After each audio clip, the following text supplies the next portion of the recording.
I'm Sari Earle. I'm president of the Atlanta Jewish Film Festival. We are thrilled to be part of Out on Film, one of our many partners in Atlanta.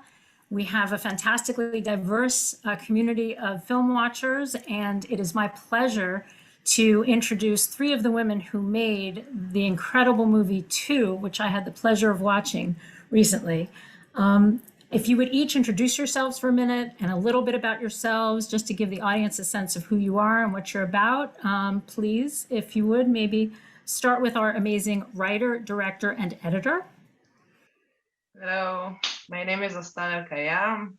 As you said, I wrote, directed, and edited the film 2.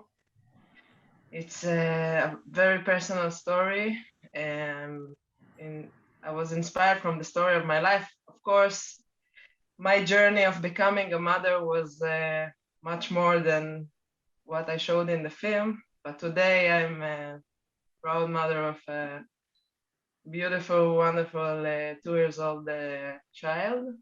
I'm a filmmaker living in Israel. I was born in Eilat. It's the southest city in Israel. It's very, if you know Israel, it's a distant city, and for me, it's really a dream coming true of to participate in a festival like this, and that people can see the film and connect to it and connect to the story and to the message. It was a fabulous message, very loving message. More, how did you feel about your part? How did you come to this? Tell us a little bit about yourself. Okay, so hi. So I'm an artist, and I've been very good friend of Astar for many years. We worked together before the film, and we stayed in really good contact. And then she told me that she's working on a script, and she sent it to me, and I really loved it. And she said, would you like to play Omer's part? And I said, of course. So we just started the journey together, and it was a really magical journey. Astar just decided to to move and to start working without waiting for funds, without waiting for anything. She was so full of drive and passion to make this happen. And she was like, we would rehearse and work on stuff with her mirrorless camera in her home, and everything was just really full of inspiration and love for making art and making this work and come to life. And then at the beginning of the process, we found AGAM, which was an amazing moment. And I had the pleasure to play this role with her, and we had an amazing chemistry from the first moment. We both fell in love with her at the first audition. And then we waited for her for 2 months to come back from abroad, and then it was magical, really. Well, the chemistry was palpable on screen. I mean, it was such a joy to watch you. There was so much love between you, and every expression of it. It was really beautiful. Agam, if you could share with us just a little bit about you and how you came to the project. After those kind words, I'm blushing. Yeah, it was a kind of a surprise out of nowhere. It was one of the best things that happened to me. I'm an actress. I did many projects in Israel. One of them also on HBO, Your Honor, that gets the reproduction in the US. And I didn't know where I'm getting into. And it was a fabulous journey of knowing nothing and just being. And Astar, she said, על החיים ועל המוות, you say in Hebrew. You are just doing it. Whatever will be, will be. And we just, shot this film day by day, scene by scene. Some of the things just born from being together. And I don't know, it's like I've been to this fantasy and it's just finished and there's a movie. So it's like a dream. You don't remember exactly what happened. Who did you see? And It sounds like you were like in an altered state. It's like you. Yes, and it's also important to say that, like, a few years went by, and there is the COVID, and the movie is ready, and you don't feel it like physically, because I'm not in Atlanta right now. I'm in my house in Tel Aviv, so it's still very, very magical and not regular process of making a film. It's like, it's my life, it's Astar's life, it's More's life, it's all very unique. I get that, and we want you to come to Atlanta. So, hopefully we'll all be in theaters again soon, and we'll be together. Astar, you told us a little bit, this is very personal to you, and I understand that compulsion, this story must be told. You could tell that from your writing. It was beautiful. Is there anything in particular you want to share with the audience that actually happened to you, if you're comfortable? I was inspired from the story of my ex and mine, our dream of starting a family together, and my yearning of becoming a mother and get pregnant.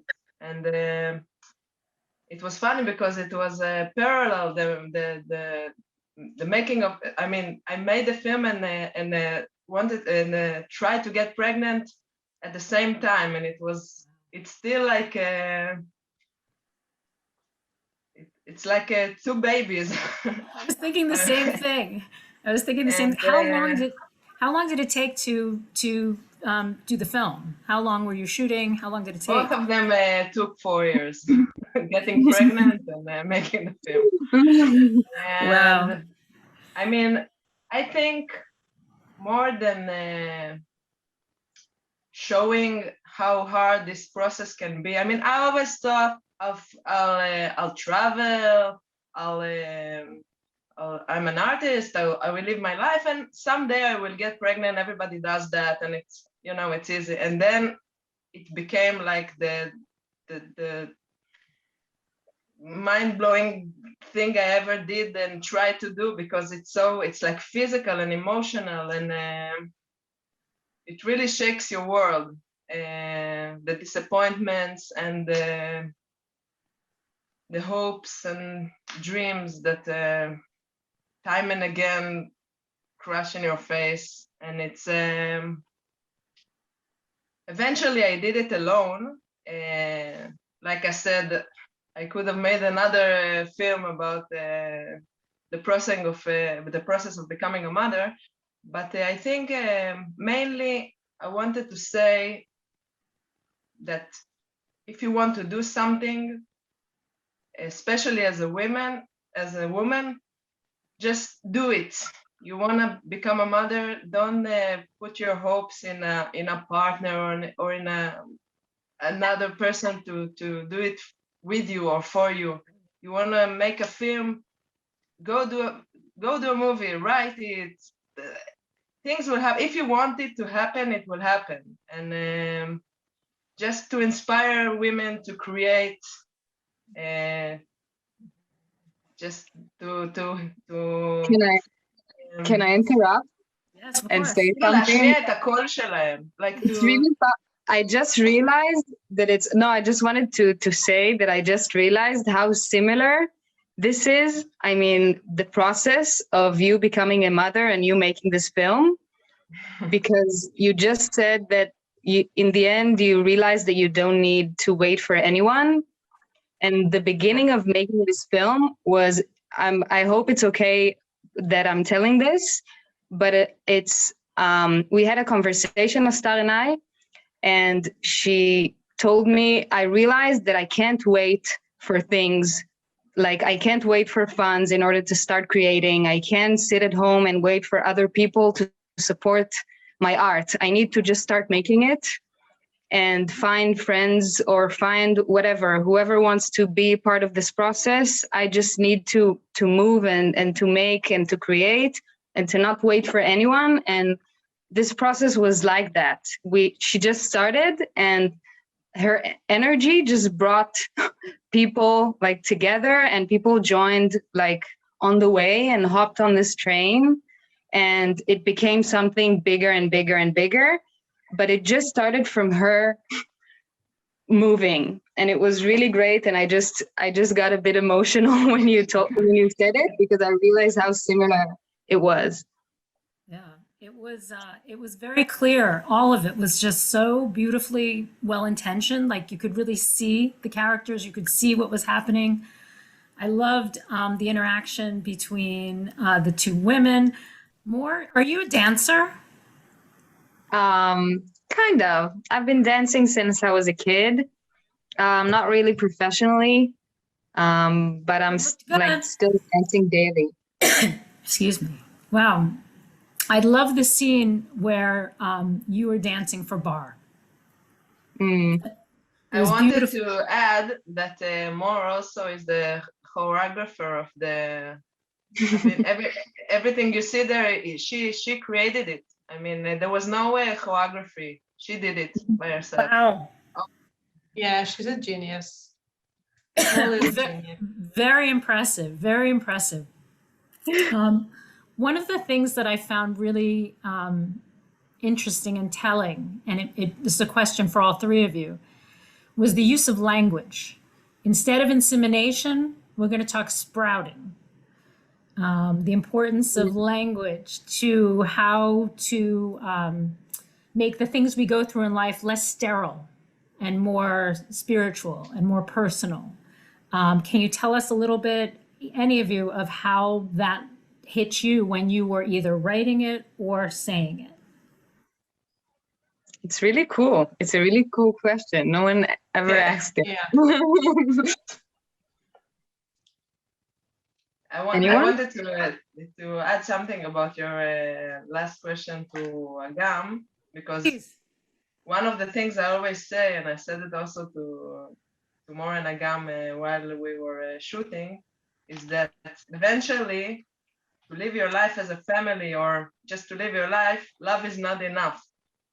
I mean, I also believe in love, like Agam and Mor and everyone, but sometimes it's not enough. And you see a lot of movies that, you know, it ends once they fall in love or once they decide to be together.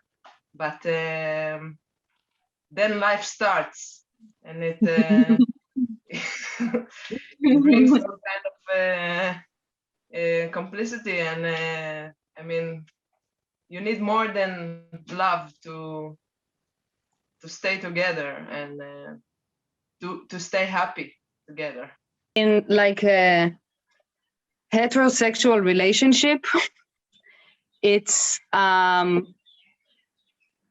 I mean, it's a really like emotional, physical thing, like this moment.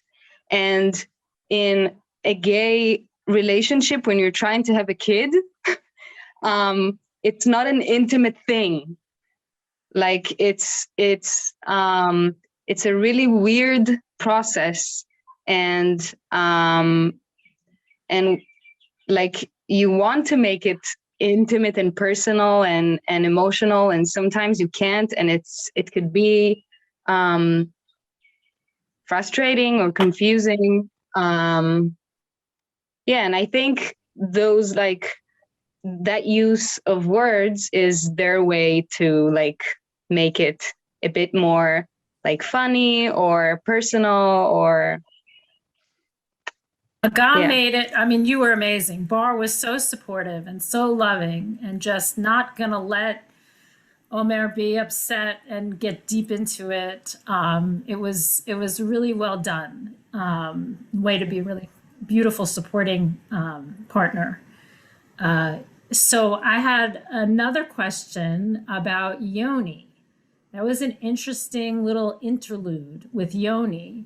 How did you feel about that in the story?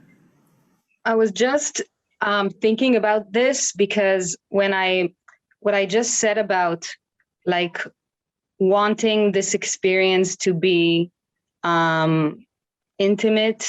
So when they got the chance to kind of make it an intimate and like personal experience, there was a man sitting in the living room and waiting, and it was like so weird. And so I think this scene symbolizes a lot of like what's going on for this couple, and it's like, yeah, it symbolizes a lot of what's going on for them in this process of trying to have a child. It's like not, it's just not easy and simple. That was a very powerful scene in the bedroom when you called Yoni in and then Bar got upset. Can you tell us more of what was happening for the characters then? I think that you said that Bal was very supportive, but because of her past and things that happening and again and again and again, you know, like a pattern, moving on from this relationship to this relationship, she was like waiting for something bad to happen. This is how I understood the character.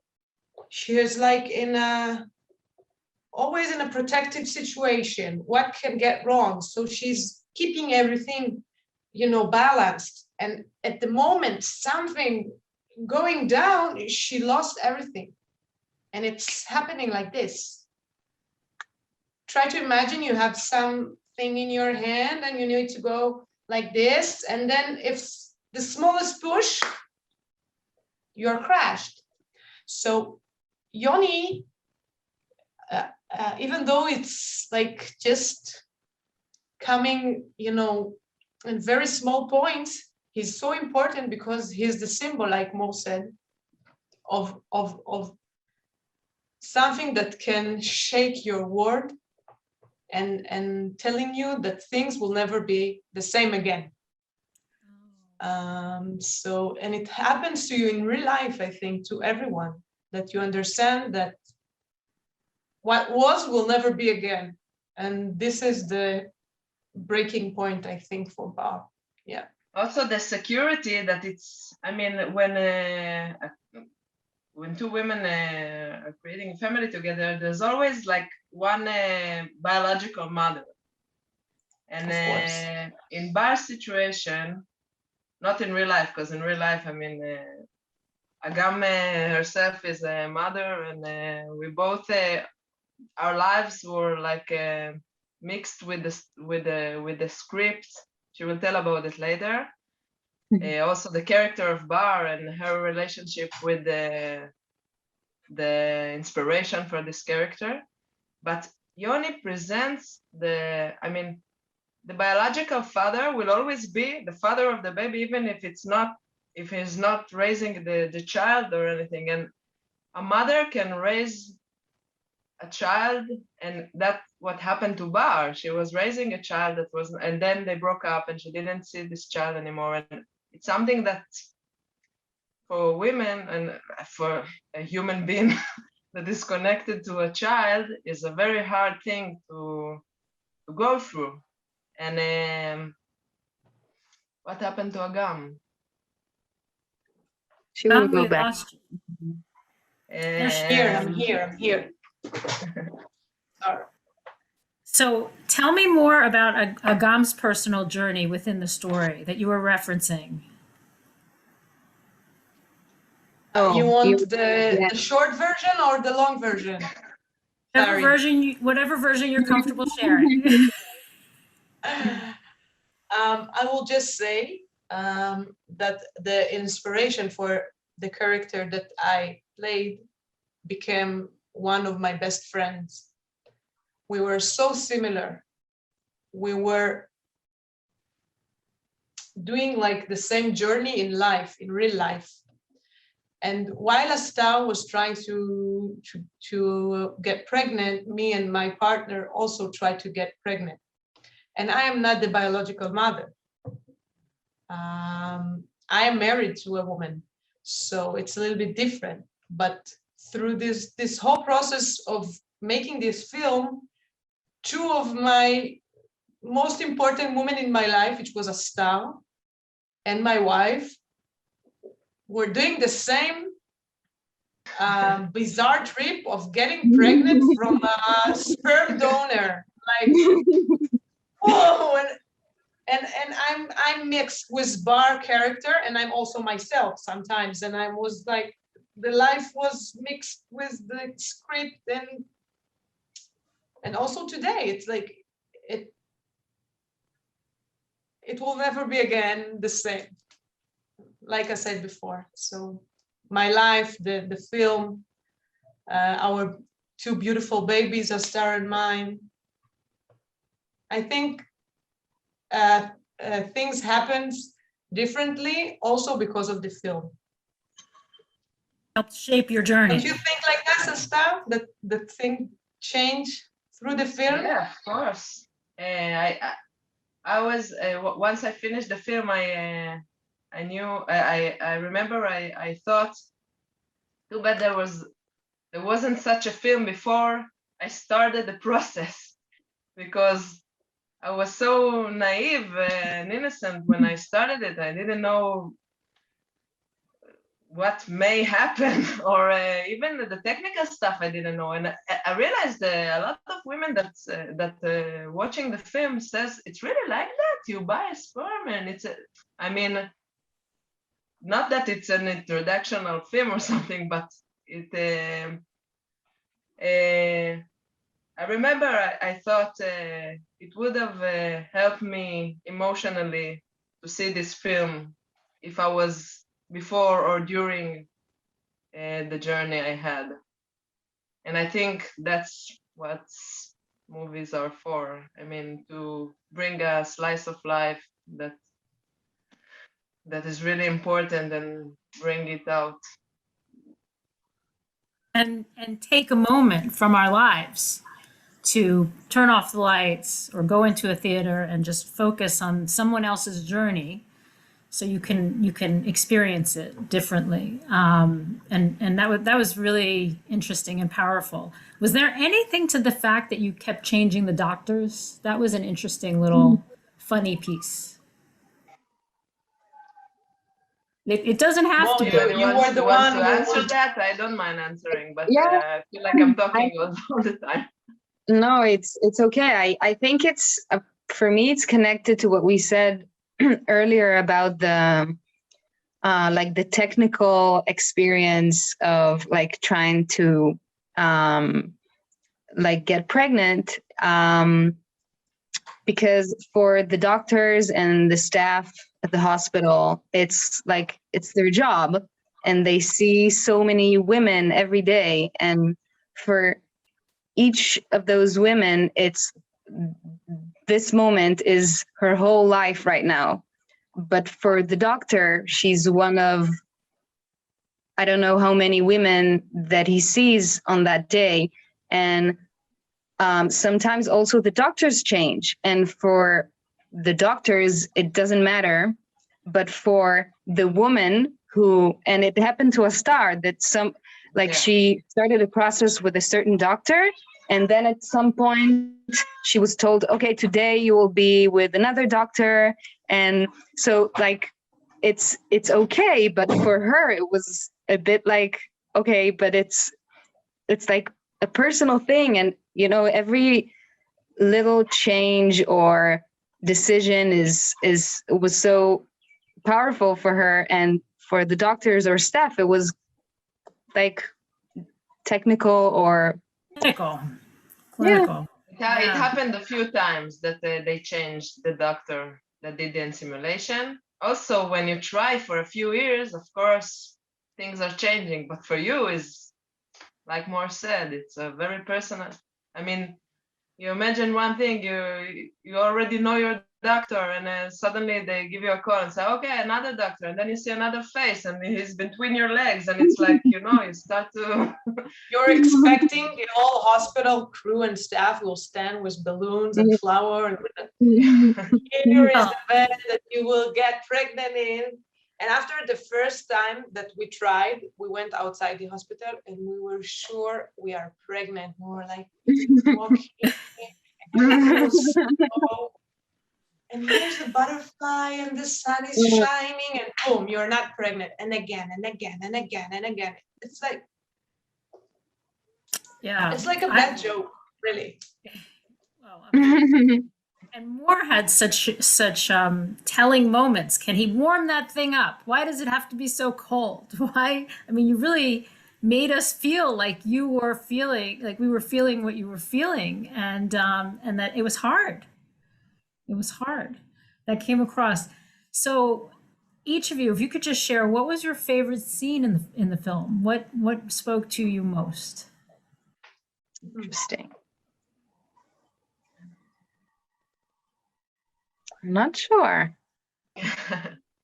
What do you think? I'm not sure it's my favorite scene. It's a bit hard to say, like to pick one. But like the first scene that came to my head is a really short scene on the beach when I tell Agam, maybe we just don't do it. Like, what's wrong with just us being together and living our lives and like having fun? And then she grabs me and like puts me over her shoulder. And so I think there's something about this scene that's really powerful. Yeah, just the first one that came to my head. It's a great scene. Agam, for you? I think that in the film you see not more of the same, but you get to know Bar in a certain way. And there is a scene that she's dancing, the fertility dance. Oh, yes. To make the baby come. And it's another Bar. It's like she's all free. I was all like, and I remember how hard it was for me to set myself free and like dance and bless the boy or the girl or whatever. And I remember the moment between each take, everyone said, come, I want to say something. And then I just, okay, now I'm going to dance for this child. And it was really special for me because it was so symbolic to let everything out. So, yeah. It was very powerful. And all I could think was, wow, I'm so impressed. She just let it all go. And it was great. It was with great. her long arms. Well, this has been fantastic. Thank you for sharing your work with us. It was a wonderful film, beautifully done, with so much emotion and such an important story to share. A lot of people are going through this, and hopefully, as you said, some people can get a better sense of where they fit within their own story from this. I want to thank you again. I really appreciate you being here, especially from Israel. It's been an absolute pleasure. And I hope that you will get a chance to maybe visit Out on Film in Atlanta or come for the Atlanta Jewish Film Festival, which is a fantastic experience here in Atlanta that we love. And we look forward to seeing much more of your work in the future. Thank you. Thank you so much. Thank you so much. It's been a pleasure. You're a wonderful person to talk with. Oh, thank you. Thank you. You made it easy. The film was so engaging. It was very, very easy. But anyway, thank you all. Jim. Thank you.